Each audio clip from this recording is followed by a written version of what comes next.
بسم اللہ الرحمن الرحیم۔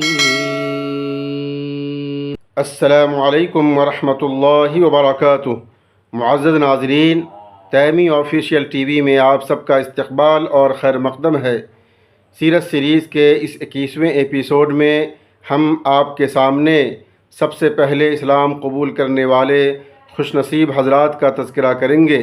میرے اسلامی بھائیوں اور بہنوں، غار حرا کی پرنور اور پرسکون فضاؤں میں حکم ربانی پا لینے اور نبوت کی ذمہ داریوں سے سرفراز ہونے کے بعد اب آپ کے سامنے ایک ہی مقصد تھا کہ حکم خداوندی کی تعمیل اور دعوت و تبلیغ کے کام کا آغاز کہاں سے اور کیسے کیا جائے۔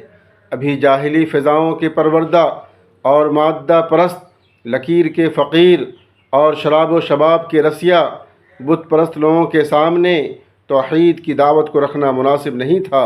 ابھی وہ اپنے ناقص ذہنوں کے ساتھ اس حقیقت کبریٰ کا ادراک نہیں کر سکتے تھے۔ اس لیے آپ صلی اللہ علیہ وسلم نے فیصلہ فرمایا کہ سب سے پہلے یہ صحیفہ صداقت ان حقیقت پسندوں کے سامنے کھولا جائے جو محرم راز اور شب و روز کی جلوتوں اور خلوتوں کے امین ہے، جن کے سامنے آپ کی زندگی ایک کھلی کتاب کی طرح آیا ہے اور جن کی نظروں سے آپ کی زندگی کا کوئی گوشہ پوشیدہ نہیں ہے۔ چنانچہ سب سے پہلے سیدہ خدیجہ رضی اللہ عنہا کو اس پیغام سے آگاہ کیا۔ وہ جیسے پہلے ہی سے منتظر بیٹھی تھیں، اشارہ پاتے ہی خاتون اول کی حیثیت سے اسلام کے دامن میں آ گئیں۔ مردوں میں سب سے پہلے یہ پیغام حق قبول کرنے کی سعادت حضرت ابو بکر صدیق رضی اللہ عنہ کے حصے میں آئی۔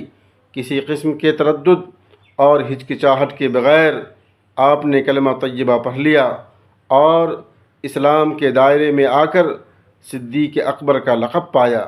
بچوں میں سب سے پہلے اسلام قبول کرنے کی سعادت حضرت علی رضی اللہ عنہ کو نصیب ہوئی اور غلاموں کی صف میں سب سے پہلے حضرت زید بن حارثہ مسلمان ہوئے۔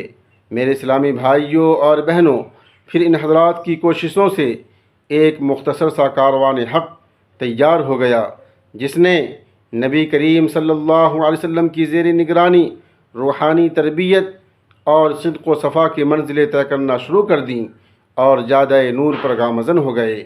پھر اکا دکا مسافر انفرادی کوششوں کے ساتھ شریک قافلہ ہوتے رہے اور یہ چپکے بڑھتا پھیلتا اور جوش و جذبہ حاصل کرتا رہا، یہاں تک کہ اس چھوٹی سی جماعت اور رواں دواں قافلہ نے کچھ رونق حاصل کر لی اور اہل کارواں کچھ سکون اور خوشی محسوس کرنے لگے کہ اب ماشاء اللہ ان کی تعداد اچھی خاصی ہو گئی ہے۔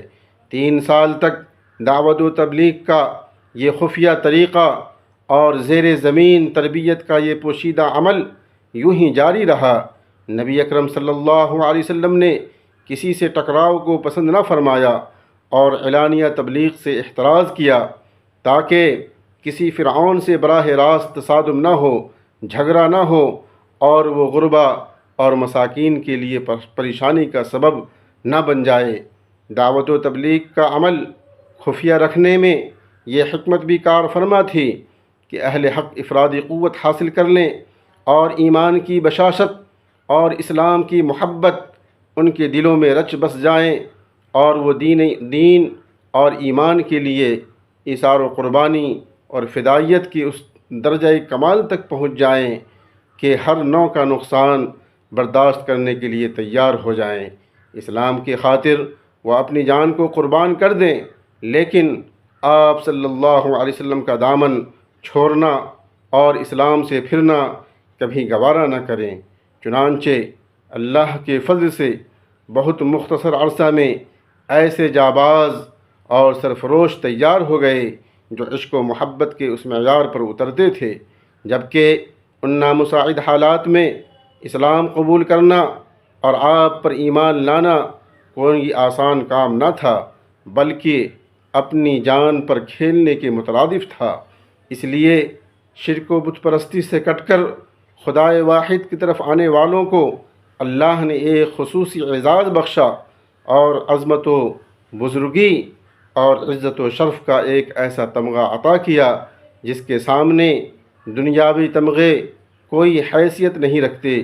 قرآن پاک نے انہیں سابقین اور اولین قرار دیا ہے اور قیامت تک آنے والی نسل انسانی کے لیے انہیں منفرد اور ممتاز قرار دیا ہے۔ میرے اسلامی بھائیوں اور بہنوں، تیمی آفیشیل ٹی وی کو لائک اور سبسکرائب کریں تاکہ آنے والی ہر ویڈیو کا نوٹیفیکیشن آپ کو آسانی سے مل سکے۔ بہت بہت شکریہ۔